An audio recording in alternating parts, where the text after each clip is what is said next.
there is racism there because I've experienced it. It's unfair. People who are due promotion are not promoted because they're not friends with the high ups or military training. We had to do burpees with 50 kg of weight. Imagine jumping up with 50 kg of weight. I jumped, I didn't land well. I snapped my ACL. Hey there, welcome to my YouTube channel. My name is Tony and this is Tony's Diary. In today's video, I have a very special guest. His name is Daysack. He used to be in the army, but he's no longer in the army. He's an old soldier, retired, whatever you call it. Without talking much, let's get straight into the video. Let's go!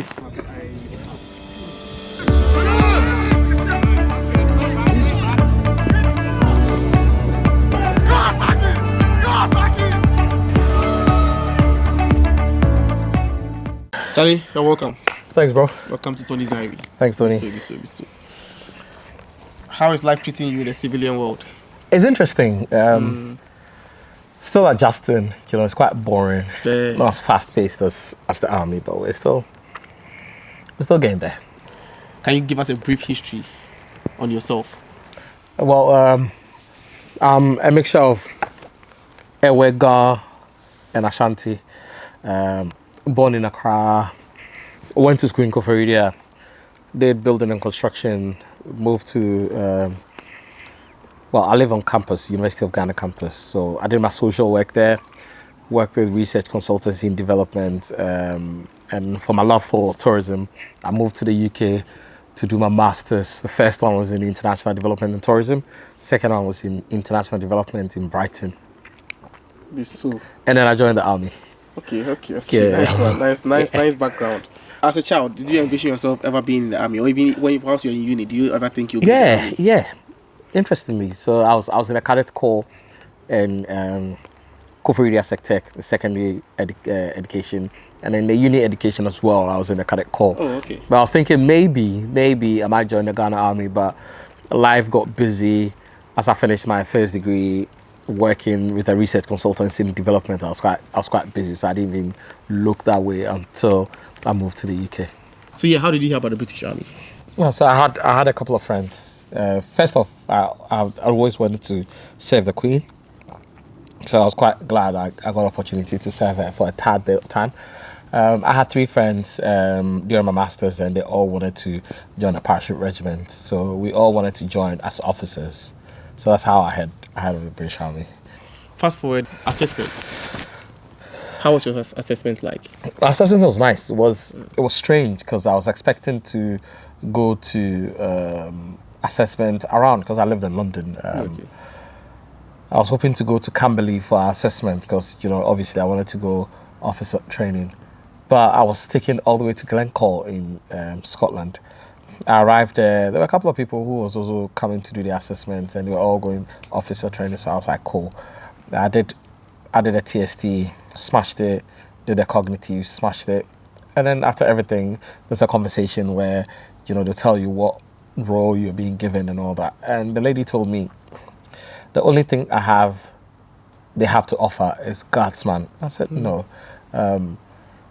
I didn't apply for a regular soldier. I applied to, as an officer, etc. She was like, well, unfortunately, this is all they have to offer. Am I going to accept it or not? And I said, she should give me some time to think about it. It was quite interesting. So I went home. After a couple of months, I had a job as well, and I had a job that was willing to sponsor me, a charity job. But then I had these two offers. I weighed, and I chose Guardsman because of the Queen. Okay. Yeah, so then, assessment was over. It was stressful because, what I wanted to get, they didn't give me. And it was Capita, and they are rubbish, unfortunately. So, I mean, everything else went well, like medicals? Oh, yeah, medicals, everything, It was strange because, the NCOs there were so nice and friendly. You think that's how it will be during basic, but nah. Medicals was nice. The 2K run was interesting. I came third. Oh, okay. Yeah, I was quite heavy as well, and it was an interesting 2 days of assessment. Interesting. I went to basic training in Catterick. 10th January. It was very cold. Basic training was hell. You know, Catterick in Yorkshire is an unforgiving place where you can have all the weather happening at once. It'll be raining, snowing, hailstones, everything happening all at once during your basic training.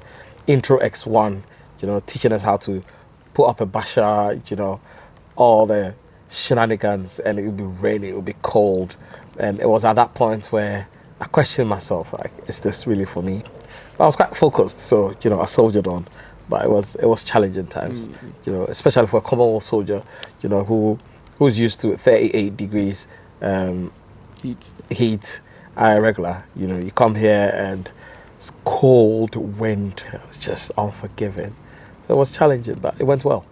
Lucky enough, you're one of the few people who have been able to experience both Both infantry sides. Yes, and then yes, engineers. yes. So can you give us a comparison? So to be fair, the reason why I managed to transfer from guards to engineers was because I injured my knee. We were being beasted in the army. When they say being beasted, we were being punished because somebody drew a manhood on one of the officers' face, instructor's face, and they had to beast us. You mean a picture? A picture, yeah.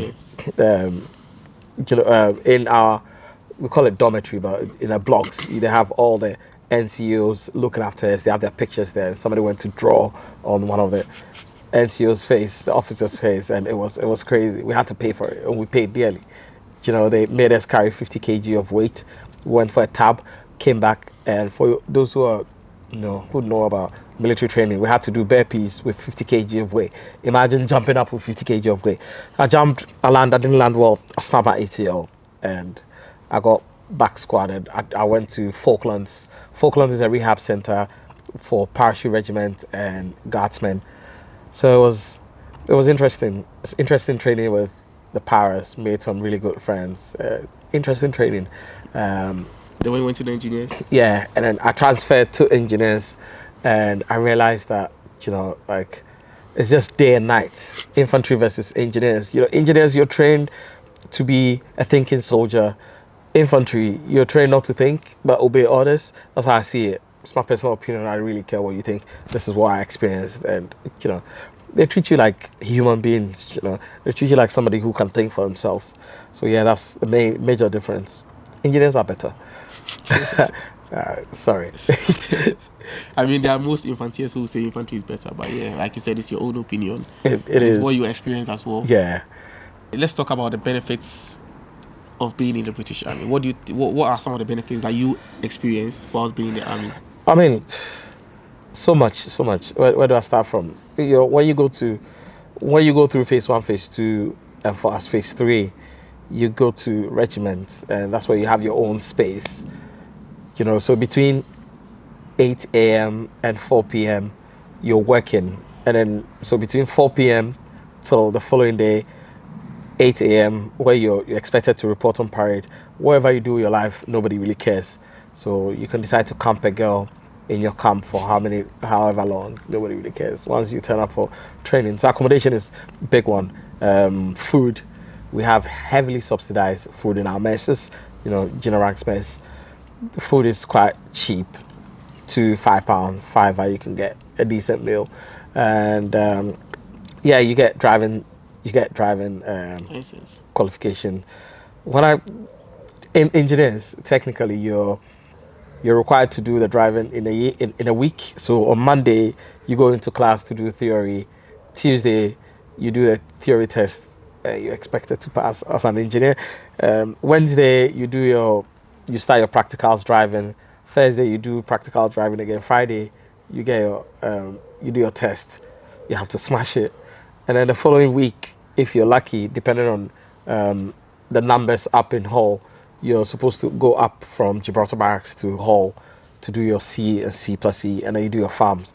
And technically, you can drive every vehicle, so you get that. I was quite lucky. I got a yacht master's qualification. I got 2 drone certifications. I can fly. I used to fly for certain regiments, but yeah, I did all that. I got all that, and I got mountaineering calls as well. So it in a British Army, sky's the limit. If you want it, you can get it, but sometimes you need to go and find it. Yeah. But you can decide to sit there and not do anything. But if you want something, you can get it, and I got so much out of it. That's very interesting to hear. If you want it, you go get it. If you sit there, nothing's going to come to you on a silver platter. Yeah, you have to chase whatever you want. Let's talk about the downsides to being in the army. I know, for instance, some people will say, "Oh, you are not always around for your family and all that." I want to hear your experience. Total fluke. People are married in the army. Yeah, we go away, but you're told well in advance. Sometimes, it's a quick. Yeah, you have to go somewhere, but that doesn't really happen often. If you're gonna go away, you're told well in advance so you can prep for it. So you'll definitely be here for your partners in that. Well, it's downside. Let's talk about racism because people want to know whether there's racism in a British army. There's racism everywhere, every institution. I think we make a big deal out of it. There is racism there because I've experienced it. But just like everywhere, but specifically, I think the Commonwealth soldiers, some Commonwealth soldiers have language barrier and they take it as racism. Let me explain. So, for example, when I was in Catterick, the PTI was Welsh. He had a very heavy accent, and there was this Commonwealth soldier from Ghana who struggles with the English language a little bit, and he just could not understand it. PTI, and he thought the PTI hated him. The PTI was racist towards him, but he was just not understanding what the PTI was saying. So there are certain nuances where people think, racism is. It's just that you need to just follow the rules and everything will be fine. But I'm not saying that there's no racism in there.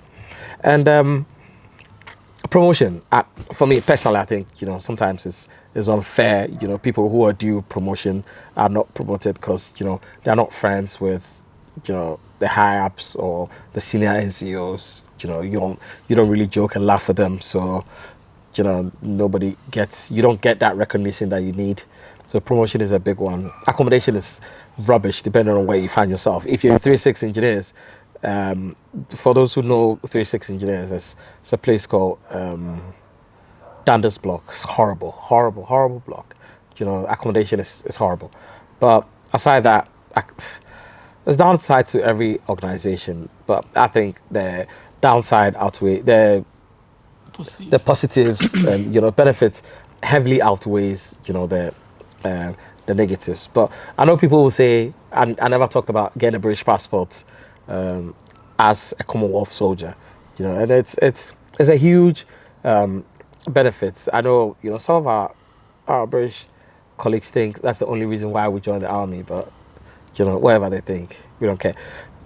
It is, a big plus because when you come in the UK, whether you entered with visit visa, you came to university here. Let's say you came to visit for a year, and then you came again to the following year to do your masters, and then you came another time to do the second masters. That's like 3.5 years, right? If you enter the British Army right after the 3.5 years, right, you need to serve 2 years to get your passport straight away, right? So they calculate your legal residence in the UK, whether it's visit or whatever, they just calculate it. So that's a big plus.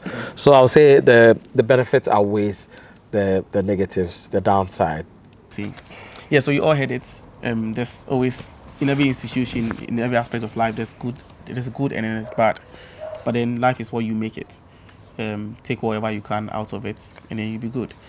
Let's talk about, since you are a civilian now, Yeah. and obviously you had experience in the army.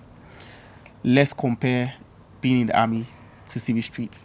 What are some of the major differences? Some of the major challenges you are facing now as a civilian? Civilians take themselves too serious. If you're not careful, you'll be called to the HR's office. You know how, like, banter is our bread and butter in the army. In the civil street, if you're not careful, somebody might take your banter very wrongly and then, report you to HR. And also, healthcare. Going to see the GP. It takes forever to see the GP on civil street, but in the army, your stomach hurts. The next morning, you're seeing a doctor, the MO. Dental, it's crazy. Accommodation, my house, the mortgage is crazy. But in the army, you pay peanuts, But once you're on the civil street, sometimes I regret leaving the army, but it is what it is. So if you're in the army, stay there.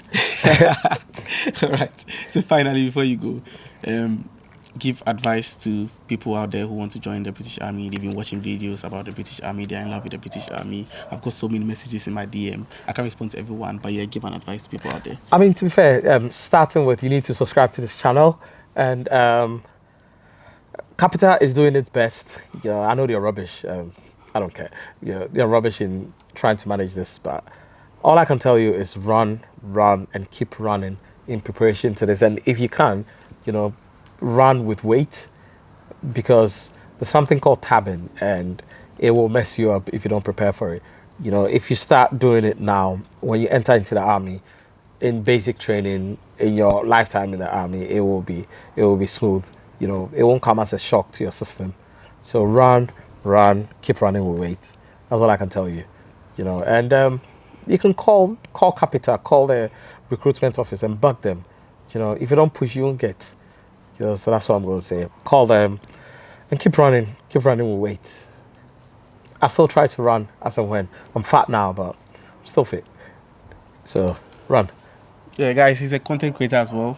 Can you talk a little bit about your channel? So I have a channel called Travel with Daysack.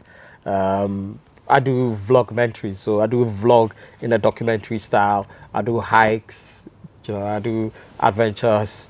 I travel the world, so you can subscribe to that too, and then follow me on my journeys. So you heard it. My name is Tony, and this is Tony's Diary. If you're new here, don't forget to like, comment, and subscribe. Don't forget to follow Travel with Daysack on Instagram and YouTube as well. I'll see you guys in the next one. Peace out. Peace.